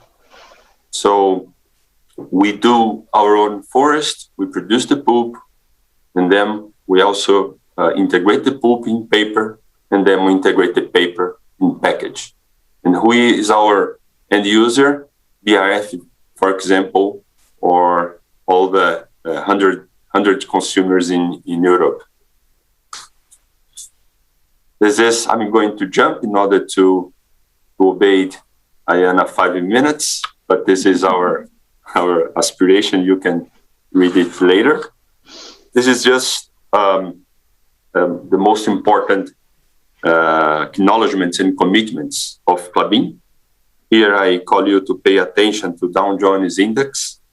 Klabin is the only Brazilian company in the industrial sector in this group. This image shows a lot about Brazil. This is the system that we manage our forest. Okay? You can see that the flora and the fauna is there. We use close to 50% of the area to plant our woods, but we preserve the native forest as we found it close to 100 years ago. So the biodiversity is kept there like it was when we got there. This is a bit to show where are our planted woods. We are in south of Brazil. So our biome is a different biome from Amazonia. Okay. We are over 2,500 kilometers from Amazonia. Here is what I was showing in the last image. We plant 258,000 hectares, but we preserve 240,000 hectares in Brazil. This is the legislation, and we are ahead of the legislation considering the Brazilian laws. It's another way to show what we do or how we treat the nature. We have an ecological park with 11,000 hectares there, which is located in Telemaco Borba, center of Paraná. We have 305 species there. It's a beautiful place, and you all are invited to go there after the pandemic. Also, another example, we have 2 private nature areas. We also included the scientific studies there, open the space for them to do their analysis. We also have a program where we incorporated the SDG, the Sustainable Development Goals of United Nations, and we incorporated that to the Klabin management. So our variable remuneration is indicated there as linked directly to the United Nations goals. It is to show that our energy matrix is 90% of renewable source. And just to explain that, we cook the wood, and from that cook, we generate biomass, and from that biomass, we generate energy. And we have extra energy than we need, so we integrate it to the grid. Regarding our carbon balance, Klabin is positive. The difference between of what we capture of CO2 in our reforestation minus the emissions from our operation, we are positive in 4.7 million tons of CO2 equivalent. And here I bring to you all a very important information, actually a very fresh information from yesterday. Our targets were approved yesterday by SBT. And now we just got the information and I wanted to share with you all. Just to give the numbers, is based on 2019, measured in 2025, we are going to reduce 25% of our emissions on CO2 and 49% considering 2035. This is the last slide. I just want to invite you all to join the Race to Zero campaign. Thank you all. Thank you so much. I hope I did in 5 minutes. I think you did it perfectly. Okay, Thank you very much. No, that is fascinating. And I think I'll ask you a comparable question too, as to other people. I mean, more precisely, what is it in the Mercosur agreement in particular that would help your business actually support your business in pursuing its net zero goals? Yeah, I not myself, but the company, but I reinforce with my own opinion. Free trade, let it go. I mean, we have minds, experts, scientists from both sides, but we also have product from both sides. Let me do what makes sense for me, do what makes sense for Europe, and let's trade. It has to flow. It's going to be good for the productivity for the both continents. All right. It's very clear here. Okay, thank you. Thank you. Yes, thank you very much, Mr. Teixeira. Now, our last speaker, Liam Condon, who is a member of the Board of Management at Bayer AG. The last words almost are for you. Then we'll have hopefully room for 1 or 2 questions. Okay, thanks a lot, Jana, and congratulations, Cristiano, on setting the new targets. Glad they got approved. So very briefly on Bayer, to keep it simple, we're a health and agriculture company. From an age point of view, a little bit like BASF. It's kind of scary when you think of companies that we're about 160 years old. And we actually are in Brazil for 110 years. So I guess maybe our guys and the BSF guys were on the same boat back in those days, going over, exploring new territories. On the healthcare side, I think where the big interest right now is, we have a collaboration with CureVac around COVID vaccine, which I think will also will be incredibly important, not only for Europe, but of course also for the entire Mercosur region. But if I frame how we think about sustainability, it goes back actually quite a few years, where we were asking ourselves, like, what is the biggest challenge that society is really facing, and where can we really make an impact? And it was very clear that the biggest challenge that we're all facing is climate change. And we started to change the strategy internally from looking at environment and climate change as a topic as something where we simply needed to meet whatever regulatory standards were in place, or treating this as a kind of a license to operate topic, and rather saying, actually, there's an opportunity in here. And if we set the bar higher for ourselves, we can actually gain a competitive advantage through this. So we completely changed the narrative internally about how to look at sustainability, and took sustainability from being an additional element on top of our business, which we did to make sure that we could keep the license to operate, to something that we could embed into the core of the business. Now, clearly, this is a journey, and we're not yet where we want to be, but the mindset, I think, is really important when you start off on this type of a journey. So we set ambitious targets, like many of the companies and speakers have mentioned before. The Science Based Targets Initiative were also part of the 1.5 degree target, zero carbon targets by 2030, and a multitude of other things. Interestingly, we said, internally, we've really got to show that we're serious about this.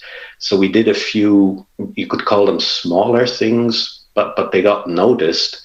And we strongly believe as a company, depending on how you send your metrics, you get the results that you actually want. So, for example, we set an internal carbon price of €100 to simply give ourselves an incentive to get off carbon. Because if you're only using the market price, it's so low that there's no real incentive to actually move away.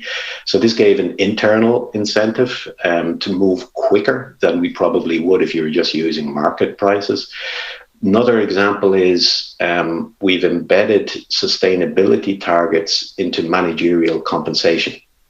So this is quite interesting because usually, companies are we all have our qualitative targets, of course, but it's usually sales, it's EBITDA, and maybe a bit of market share, but it's heavily financial driven. So we added in a sustainability component with very clear KPIs, measurable KPIs. And either we're achieving our very ambitious sustainability targets or not. And if we're not, people in our company are going to be getting less money. So, and that's it. It's just about taking the topic serious. So in my role within Bayer, as a Bayer's half healthcare, half agriculture, I'm responsible for the agricultural half of the company. That's kind of the day job, and the night job is rather, I'm the board member responsible for Latin America and Africa, so I get the most exciting part of the world. And I think in this agricultural space, what we need to take really seriously is, and this was mentioned by Vice President Dombrovskis, there's a lot of noise and real concerns in Europe about sustainability and agriculture in Latin America. And we need to, I think, to be very clear also in our own business commitments, in our communication, what we're doing to ensure that agriculture is done in the most sustainable manner possible. And we've committed ourselves to working towards carbon zero agriculture. We actually have a carbon farming initiative running where we incentivize farmers to sequester carbon in the soil. We pay them for that. And to be part of that initiative, of course, we need to have a commitment to net zero deforestation as well. All of our production pipeline, or all of our suppliers are all committed, of course, to upholding the Brazilian Forest Code. That's just a basic of doing business. But I think our impact can be much bigger, because what we're aiming for is along our entire supply chain, which is much bigger than just ourselves, that we actually have a net zero deforestation supply chain. And we think we'll achieve that already this year, and this will be done in an audited manner. So we believe, as part of Mercosur, if we have a frame for a trade work agreement, we also have a frame for not just talking about sustainable agriculture and a decarbonized food system, but we also have mechanisms in place to ensure that this is done. So that's where we see the biggest benefit of the Mercosur agreement. And say from our side, full support for this. And I'll take the hint from Vice President Dombrovskis. We need to talk more about this and talk about the benefits of this, so that a skeptical public can also see that there are benefits in this on both sides of the Atlantic. So I'll stop there, Jan, and hand it back to you. Thank you very much. I find this fascinating. There is a sort of a silent revolution on the march already, with companies taking UN goals and building them into their remuneration packages and targets. That is an exciting story here. There is room for one or two questions, so please ask them in the Q&A. If questions rain in, I will probably not be able to manage them, but if there's one or two, I'd be more than happy to relay them to the CEOs here. But there are two things that strike me, exactly this communication question. I mean, maybe I'll ask it to a Brazilian CEO or someone who's based in Brazil. Maybe I'll ask it to Michael Heinz. I mean, how this communication issue, what emerges from this panel is first that it's really the big companies that will make the change anyway, the new targets. Everyone is setting themselves a new Paris, updated in Paris Agreement, Green Deal of the EU, etc. It's only the companies that will do it, and why it is important to still have a good market, because I feel, as someone who sits in Europe, that nobody believes you. Everyone says less trade is better for the environment. Whereas everyone here says we need to innovate, and we need to also, it is a big investment to do it, happy to do it, but we also need the market to make sure that this gets spread. What are you doing? Maybe I'll ask this question then to Michael Heinz first.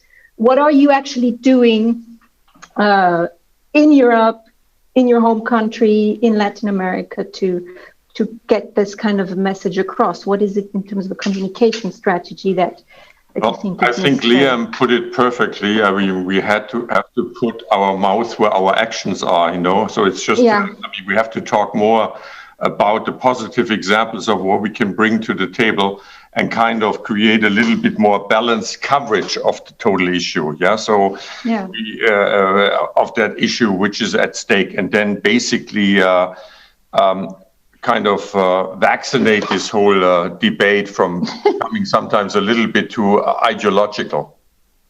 That is but as a business, what are you doing already? We do this in Germany, where the debate is. We do this all the time.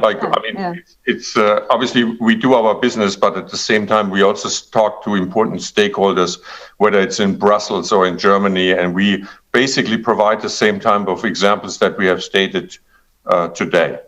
Yeah.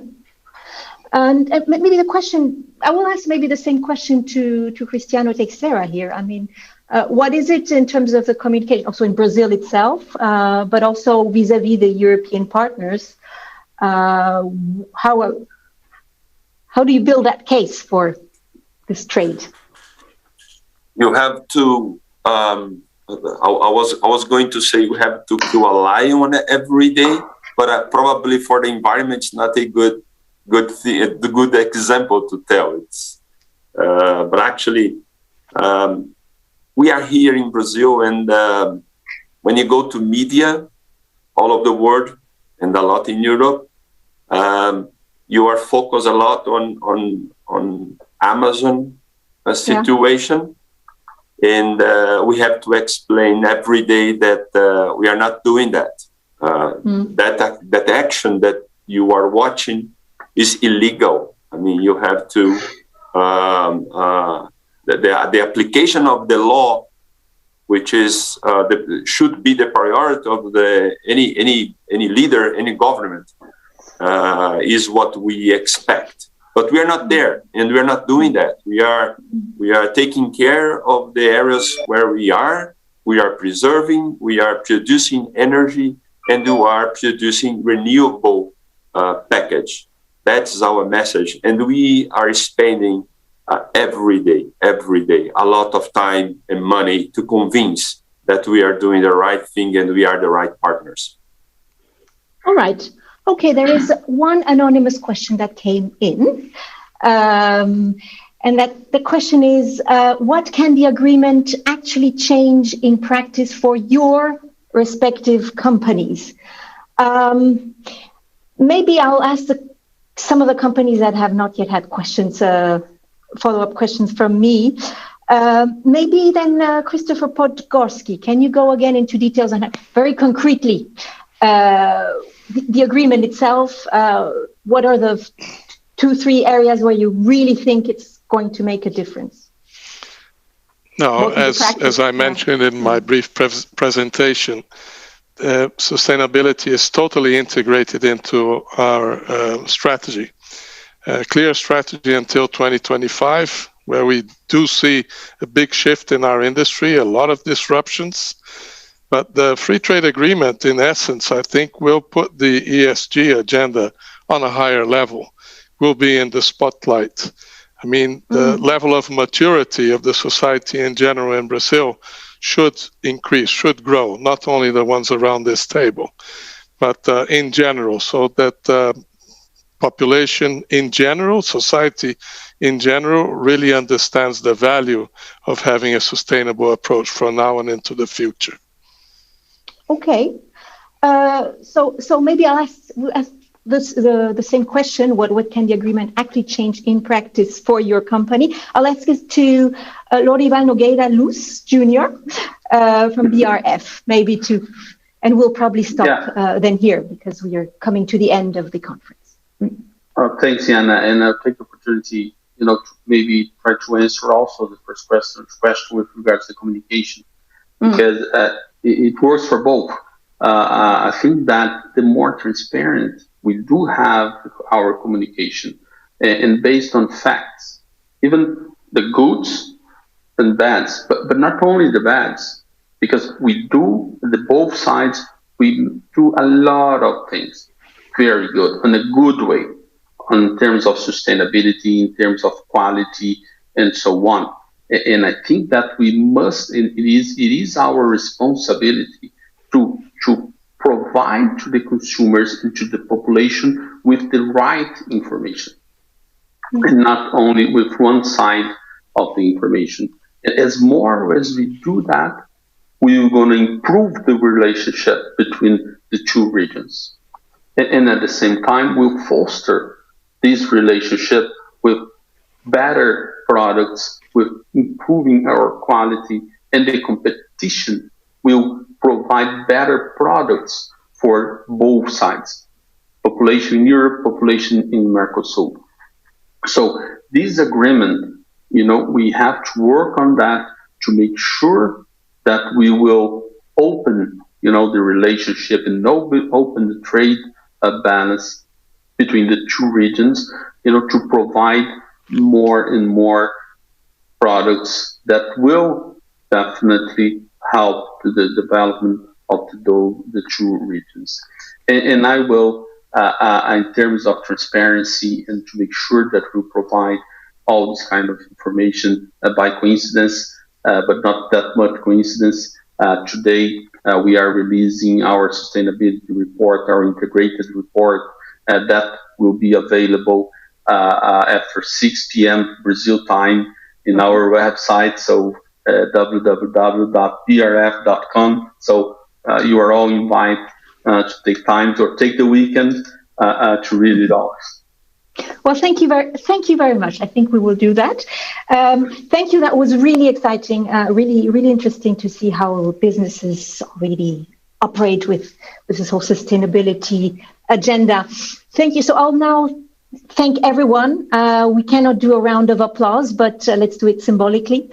And I will now hand back over to the organizers because we still have a few speeches to hear. Thank you very much. It was a great pleasure to moderate this session. Thank you. Bye-bye.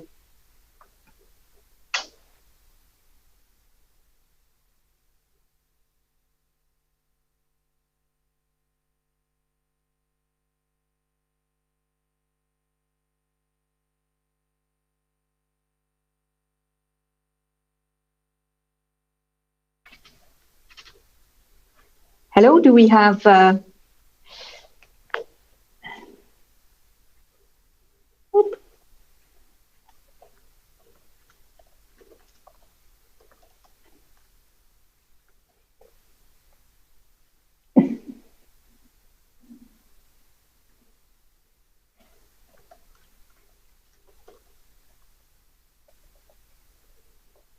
There's an issue here.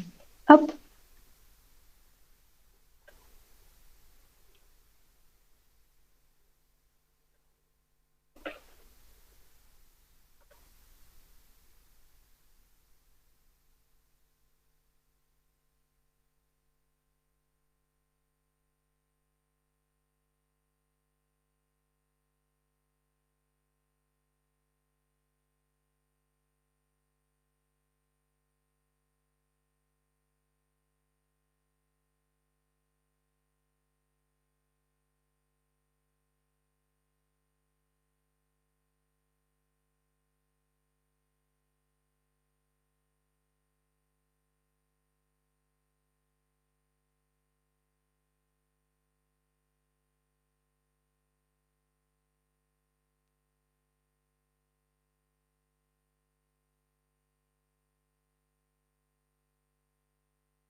O ministro está lá, será?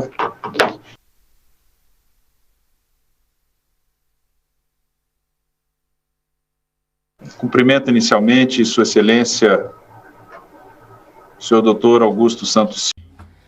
I'd like to start by greeting Portugal's Foreign Minister Augusto Santos Silva. I'd like to thank the European Commission represented by Vice President and Commissioner for Trade Valdis Dombrovskis. And I'd also like to thank the Portuguese government, as I said, represented by Foreign Minister Augusto Santos Silva. My thanks go also to Business Europe, represented by Director General Marcos Bairro, the Confederation of Portuguese Business, represented by its President António Saraiva, and the Brazilian National Confederation of Industry, CNI, represented by Director General Monica Messembo. And I'd like to thank them all for this important and indeed necessary initiative. I must also take this opportunity to extend my condolences to the CNI on the loss of our friend Carlos Abijuadi, an indefatigable patron of national industry and a great champion of the Mercosur European Union Association Agreement. I think that the speakers who preceded me, as well as the debate we've heard, were very clear on the value and merits of the agreement when it comes to sustainability. This event has contributed to present, above all, a better or truer image of what Brazil really is when it comes to these key themes in our societies. As you were kind enough to invite me to close this event, I'd like to highlight a few elements of the agreement when it comes to the topic of sustainability. First of all, we need to recall that the environmental concerns were ever present during negotiations. In 1999, when we initiated these proceedings, the rate of deforestation of the Amazon region was about 70% higher than it was when the agreement was concluded in 2019. This is not a matter of trying to minimize or downplay the current challenge to reduce deforestation, but I want to stress that we were always aware of the breadth of the challenge within the Brazilian government. In the chapter on trade and sustainable development, that was largely conceived as an additional instrument to contribute to the work in combating this. Second, it is fundamental to recall the credentials of Mercosul when it comes to environmental issues and matters of sustainable development. This bloc's emissions of greenhouse gases correspond to 1/3 of those of the EU, given the energy mix of our countries. The Brazilian energy mix is largely based on renewables and is amongst the cleanest in the world. Thanks to a number of different public policies that have been put forward, Brazil is among those countries that perform best on indicators of, for instance, percentages of protected areas, forest coverage, and land use change for agriculture, according to OECD statistics. The data shows us that unlike some prejudiced views presented by those with different agendas, that are unnecessary, the Brazilian agriculture and cattle farming industries are presenting positive figures, mainly thanks to productivity gains. I note on the topic of our commitment to the global priority to fight climate change, the statements were made by our President Jair Bolsonaro on the 22nd of April at the Leaders' Summit on Climate. The President committed to stamping out illegal deforestation in Brazil by the year 2030. He expressed Brazilian willingness to bring forward the deadline to achieve climate neutrality to 2050, and he confirmed his commitment to doubling the budget devoted to environmental enforcement, which is necessary in order to meet our target. This messaging was clear, and I hope that that is how it was understood. Allow me to briefly consider Brazil's foreign policy when it comes to this topic. This year, Brazil is preparing to participate constructively both in COP15 on biodiversity and COP26 on the Paris Agreement. I stressed these points the day before yesterday in the Foreign Affairs Committee and Defense Committee of the Brazilian Chamber of Deputies, and I will stress the points again in the Foreign Affairs Committee of the Brazilian Federal Senate. At COP15, we negotiated the adoption of a new global framework for biodiversity, setting out targets for 2030 and possibly for 2050. While other countries are discussing the possibility of increasing the extent of protected areas globally by 30%, Brazil already achieved this several years ago. This is why we advocate for an ambitious global framework when it comes to implementation, and which addresses the three goals of the Convention on Biodiversity in balance: conservation, sustainable utilization, and shared benefits of the use of genetic resources. Now, on to COP26. The main outstanding question is the regulation of Article 6 and setting out the framework for a global carbon market. Another parallel topic which is dear to Brazil's heart is that of ensuring that developed countries meet their obligations to provide developing countries the appropriate means to implement climate change mitigation and adaptation policy. I must stress these points clearly in order to dispel any doubts as to Brazil's firm commitment, and by extension Mercosur's commitment, to sustainable development. This is not just something that we stress in regional trade deals. For us, this topic is one of prime importance in the multilateral relations. Therefore, there is no basis to say that the EU-Mercosur Agreement represents a threat to the environment, to human health, or to social rights. On the contrary, it strengthens multilateral commitments that we have made, and it also brings in best practice in the matter. The chapter on trade and sustainable development in this agreement refers to ILO conventions and all the main agreements of the UN on environmental and sustainable development matters, including Agenda 2030 for Sustainable Development, the Paris Agreement, the Convention on Biodiversity, and CITES, the Convention on International Trade in Endangered Species of Wild Flora and Fauna. The chapter strengthens commitments and seeks to guarantee the implementation of such instruments. It is worth recalling, too, that we're not starting from zero. Currently, Mercosur exports 33 billion euros worth of exports to the EU, in strict conformity with community and international standards for sustainability. So, in summary, this agreement will not lower current production standards. Indeed, it seeks to refine them. At the request of the EU, the Mercosur has accepted the most comprehensive inclusion so far of the precautionary principle. This element enables preventive measures in order to protect the environment even when no absolute scientific certainty on the existence or increase of risk exist. The agreement recognises the role of trade in sustainable development and in combating climate change. Many are unaware that that link is not made in the Paris Agreement or in the nationally determined contributions presented by Brazil within that framework. Thus, this could be considered a Paris Plus provision or tool, which allows both blocs to consider the implications of their policy and trade exchanges on our collective mitigation and adaptation efforts. Another question which I consider key when assessing this agreement is the longer-term perspective. For Mercosur countries, efforts to modernize and develop their economies must consider the mechanisms and provisions in the agreement with the EU in order to strengthen the regulatory framework. They must consider public policy, the participation of civil society, and the traceability of our production chains. In this way, we guarantee high sustainability standards. Without an agreement, we will have none of this.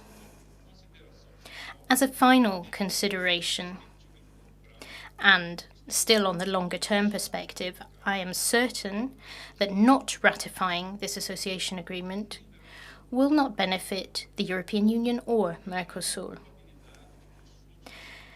It is very likely that bi-regional trade flows would instead shrink or stagnate. Giving up commitments to cooperation and sustainability that are set out in this agreement will bring no benefit at all to the environment or to sustainable development. Beyond the implementation of the Sustainable Development Chapter per se, abandoning this agreement would imply the loss of wider benefits. The improved quality of life and economic conditions expected from implementation could, for instance, contribute to a greater protection of ecosystems. As we all know, that poverty and inequality are important drivers of environmental degradation. As we saw just now in our panel debate, the path to sustainable development must be forged with the involvement of businesses and society as a whole. The agreement tightens the provisions on social and corporate responsibility by incorporating reference to the ILO Tripartite Declaration of Principles Concerning Multinational Enterprises and Social Policy, the UN Global Compact, the UN Guiding Principles on Business and Human Rights, as well as the OECD Guidelines for Multinational Enterprises. Mercosur companies, in turn, are increasingly aligned to these guidelines. We see recent publications. I would highlight here the CNI booklet on the agreement and the 2050 vision of the Brazilian Business Council on Sustainable Development as examples. There are a number of good experiences and best practices on sustainability which are being shared between the EU and Mercosur. Finally, Mercosur has accepted, once the final revisions of the agreement have been carried out, we accept in principle the negotiation of a separate addendum, which is political in nature, strengthening commitments already made by both parties, and on a shared understanding with the European Commission that we won't reopen the agreement and that we won't be negotiating additional commitments. For us, the agreement in itself has no shortcomings or failings. We do understand, however, that there are certain sensitive points on the European side, and we are ready to collaborate with our European partners in order to reach a mutually satisfactory solution, abiding by the principles of reciprocity and reason. I would like to end on a note of thank you. First of all, thanks to my Portuguese counterpart for the support from his country in defending this agreement during the Portuguese presidency of the Council of the European Union. This has been crucial in balancing the debate and debunking a very negative narrative which we know is not justified. I also want to express my thanks to Commissioner Dombrovskis and his team. Thank you very much. Second, my thanks go also to the organisers and participants from the private sector in this event. The Commissioner, the EU member states, Mercosur member states can do a great deal, but they can't do everything. The target audience and priority users of this agreement are businesses. Therefore, these types of events are crucial in order to put forward a balanced and comprehensive view of facts, rather than a stereotypical or reductionist one. Let us recall that from the outset, what was promoted was an association agreement, a collaborative partnership between peoples with a significant shared past, who strive to build a better future together. I count on the support of everyone present in order to make this ambition a reality. Thank you very much.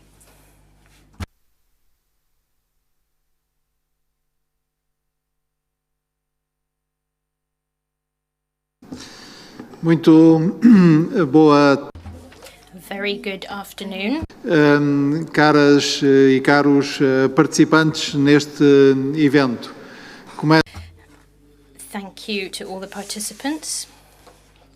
I'd like to start with a few words to my colleague, my counterpart from Brazil, Foreign Minister Carlos Alberto França. I'd like to greet you very warmly on this occasion. Indeed, this is the first occasion on which we haven't just been able to hear each other, but we could also see each other, and that is indeed very important. I'd also like to thank the Confederation of Portuguese Business for organising this event. I'd like to thank Commissioner Valdis Dombrovskis and his team for participating in this event, and also for the work that is underway on the ratification on this Mercosur agreement. In 2019, the political negotiations between the EU and Mercosur were concluded on this trade agreement. That was the end of 20 years of negotiation. This constituted a historic moment in the relations between the EU and Mercosur, and indeed relations between the EU and Latin America. And it served to consolidate a strategic political and economic partnership between these two parties. From the outset, Portugal was a great promoter of these negotiations and of an agreement with Mercosur. And the agreement that was reached in 2009 was welcomed by Portugal. As this agreement was reached at a time of great tension in world trade, it also means unprecedented opening on the part of Mercosur. The European Commission estimates that this agreement will lead to the end of tariff barriers worth 4 billion euros. The agreement sends strong signals in favour of a trade system, a rules-based trade system. It was very warmly welcomed by business associations and industry associations within the EU and indeed in Mercosur. And the potential for growth in bi-regional trade, both for goods and services, as well as investment and economic growth in both regions, are significant.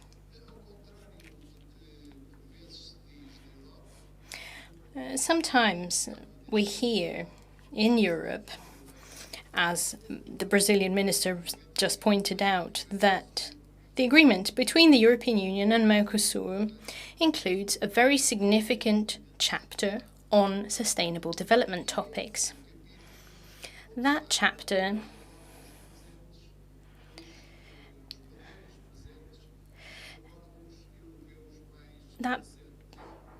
does indeed set out elements of the most recent agreements. And indeed, development should not happen at the expense of the environment or of working conditions.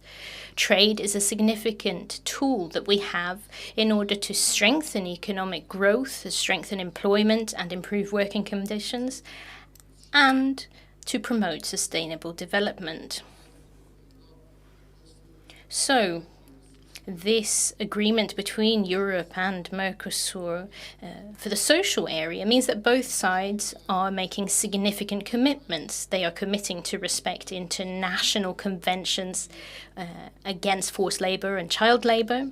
There is a commitment to abide by international conventions on non-discrimination in the workplace, freedom of association, and the right to collective bargaining.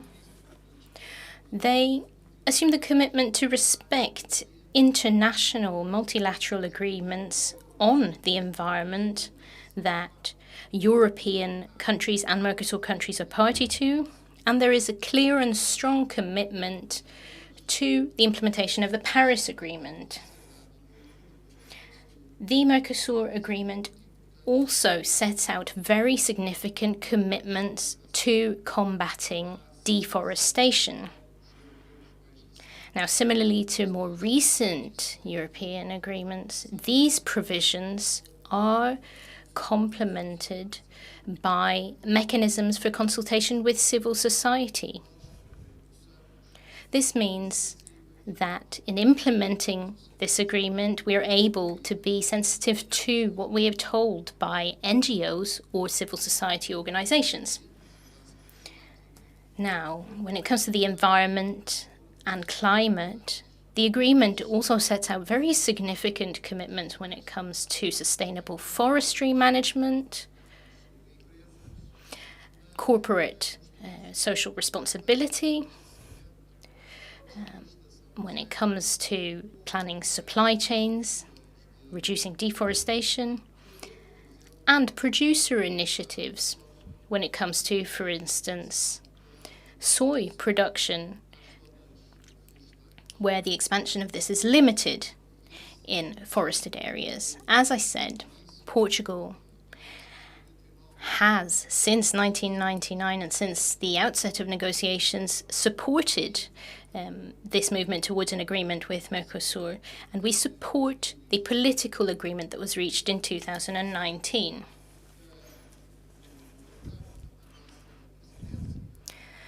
And that is why, in our program for the rotating presidency of the Council of the European Union, we set out the ratification of the Mercosur Agreement as one of our priorities. We need to move forward. The work being done is much needed. It is complex from a technical point of view, and it is lengthy. We have to finalize the text, translate it into all the official languages of the European Union. It needs to be carefully reviewed by jurist linguists, of course, but we must move forward in that work. Therefore, the key concern of the Portuguese presidency of the Council of the EU is to ensure that we do not forget about the agreement reached in 2019 and that we don't simply stop before we fully concluded everything that it entails. I can happily say that these two objectives have been met. We haven't forgotten about our Mercosur agreement, and we haven't remained passive in waiting for someone other than us to finalize and conclude it. Now, when it comes to moving forward with the conclusion of this Mercosur agreement, also means paying attention to the current scenario in the European Union, both in the member states and the European Parliament. There is significant support for the agreement with Mercosur, but there are also criticisms levied at it or doubts that are being expressed. We must strengthen our support for the Mercosur Agreement while at the same time addressing the criticism or the doubts that are sometimes raised. I think today we find ourselves in a position to state that both on the European and on the Mercosur side there is consensus. We agree that doubts or questions can be clarified through the use of an additional instrument that would not reopen our negotiations. It would not open up the text of the agreement that has been concluded, but it would allow us to clarify what the commitments are that have been made by both parties, particularly when it comes to compliance with the Paris Agreement, with combating deforestation, and when it comes to topics such as food security. This is work that is now underway at the European Commission, and Portugal supports that work. It is up to the European side, through the European Commission, to put forward a proposal to the Mercosur countries now as to what that additional instrument could be. As the Brazilian Foreign Minister explained so well, that will allow the Mercosur countries to react, and hopefully both parties can then swiftly reach agreement on what the content should be of that additional instrument and what commitments both parties accept. We have strived with the European Commission to support this work. We have also been keen to see that work concluded over the coming weeks so that we can then move forward and so that the conversations and negotiations that need to take place can do so based on a specific proposal. It is up now to the European Commission to put forward that specific proposal. The Mercosur countries, Brazil, Argentina, Uruguay and Paraguay, have been very clear in their messages when it comes to their openness to working with the European Union. And that is precisely why the European Union must now send a corresponding message of openness, and the Commission will now work to ensure that those messages are sent swiftly and unambiguously. This event has once again made clear that there is a shared view between Portugal and Brazil when it comes to the importance of the Mercosur-European Union agreement, and indeed the importance of concluding all the procedures related to this agreement. This agreement is not just circumstantial, and it is not based on specific individuals. There is a harmony of strategic vision, which has long been a leading light for Brazilian and political foreign policy. Both countries consider it very important that we enhance relations between Latin America and Europe. This Mercosur agreement, therefore, from our point of view, plays an important economic role and can have a very significant and positive economic impact. It also is of geopolitical significance, however.